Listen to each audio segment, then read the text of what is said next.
Human chromosome number 2 contains the genes that largely set us apart from all other forms of life.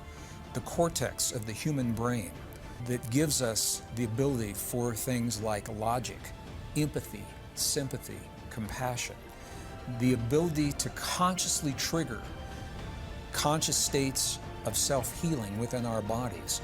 These are possible because of what has happened with human chromosome number 2. With this revelation, the tablets give us a significantly different perspective of the Garden of Eden story and our origins. Now, at this time, I have to encourage you to really practice looking at this openly without judgment or fear, because there are deep roots within our psyche from generations of institutional Judaism and Christianity that have essentially indoctrinated us into believing a very specific ideology. For example, the serpent in the Garden of Eden is said to be Satan.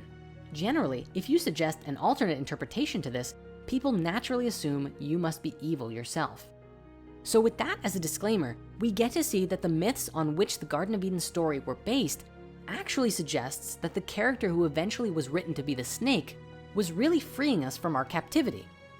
It was due to Enki's modification that we tasted a form of knowledge that we were not previously capable of comprehending, thinking for ourselves, becoming self-aware, and capable of doing anything because we were no longer running on the Anunnaki programs, but our own unique consciousness. However, this also came at a price. We were capable of doing anything, including experiencing within us both good and evil. We had tasted from the fruit of knowledge of good and evil.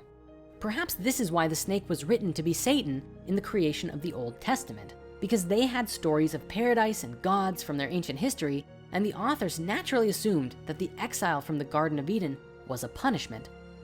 In a way, it was, because we had to learn to fend for ourselves from now on.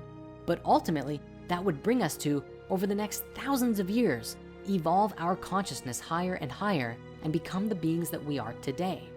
The beautiful thing is, we're still growing, and one day we will evolve to the point where we will know and understand that we are all connected, and we will travel and explore the universe and experience a life almost unimaginable to us today.